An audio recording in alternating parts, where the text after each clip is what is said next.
some of the numbers. Now, a lot of people will point to this one. The pressure to sack ratio, really important. You want to be under 20%. Jayden Daniels at 24.5%. Joe Burrow's the only one that's like performed well over 20%. He was at about 22%. The name of this ratio kind of says it. It's like, how often are you actually sacked when you get pressured, right? So for Jayden, when he actually gets pressured, he's going down about 1 in 4 times.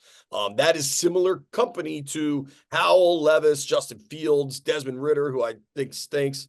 So I'm presenting, we'll start with that one to you, big man. I'm gonna give you one by one, and then I'm gonna save my piece kind of on college football analytics till the end. Yeah. Listen, it's not the greatest number in the world, and I think when you look at Jayden Daniels, this is non-alcoholic, by the way, for the people watching on television. This is a Celsius. Peach Vibe is a vibe, by the way. I'm a peach vibe. The sack ratio isn't great for him, but the biggest thing that Jayden needs to work on is in the pocket and reading the field and getting rid of the football. And as we look kind of big picture, we know that that's what he needs to improve on. So this is certainly a stat that points to it. And I think when you look at the LSU offense, you know, the criticism of him in the pocket is that he only reads one side of the field. He doesn't go to the middle of the field very often.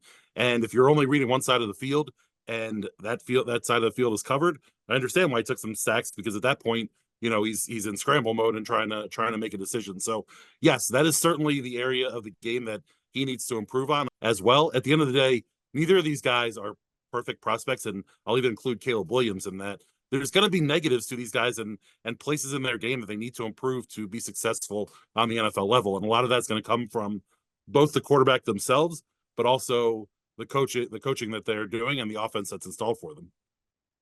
So I largely agree with you. I also think these guys become Superman quarterbacks in college and just try to stay alive to make a play downfield. And it's not that surprising. Obviously, that can't continue. Something I brought up with Drake May is that he's leaving clean pockets. And according to this dude's email, it's 7% of the time. Daniels is leaving clean pockets 9% of the time. I think there's a difference between leaving clean pockets and just taking off and running when you see there's 30 yards there. And I think Daniels does that way, way better than May. And there's a specific highlight on the internet that drives me crazy. It is, I think it's North Carolina playing South Carolina. And it's like, oh my God, look how bad the Tar Heels pass rush is, that Drake May had to scramble on a 2-man rush. And I would argue he shouldn't have had to scramble, just step up into the pocket and look downfield. I don't want to make this about May versus Daniels, though, because I just want to go through the numbers. You mentioned the middle of the field stuff. I think there's some legitimacy there, but what did you and I always say during the peak years of Cooley's film breakdown, right? When he was doing it with Sheehan, and like, it was kind of I guess it was just listen, right? There were no watching at that point. Yeah. But the reason that was so important with Chris doing that is because he knew the playbook. He knew what it was supposed to look like, and then what people actually did. And you can actually evaluate with the middle of the field stuff with Jayden Daniels, and with how explosive that offense was and the receivers they had on the outside. I just don't know how much was designed for the middle of the field. Like, I think Mitch Trubisky and Jimmy Garoppolo can't throw over the middle, and over the course of their career kind of buried them. Garoppolo had a much higher level, but like Trubisky was terrible because he couldn't throw over the middle of the field. I don't think that's an issue with Jayden, but I recognize the numbers bring it up. I'll get to my point on college football analytics. College football is so vast. There's, how many D1 teams are there? 300, big man? 314. Something like that. Yeah, 314. You've got teams that play 8 or 9 conference games, right? Like everybody's 9 except the SEC's at 8, basically.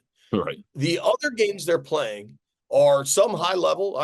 Teams schedule. Ohio State plays Texas or whatever, right? Like, there are some high level non-conference games, but then a whole lot of, like, Maryland's playing Towson, and Virginia Tech's playing Presbyterian, and Clemson's playing the Citadel. Like, the vastness of the amount of teams, and then of competition, because even say you want to watch Notre Dame tape and you're watching them play Florida State, but then you're watching them play Pitt or whoever. I'm just not as wild about looking at analytics in college football. Like systems are so different, hash marks are so different. Like it's just, I know when I watch Jayden Daniels, those things don't pop to mind. He's not slipping to the 5th round.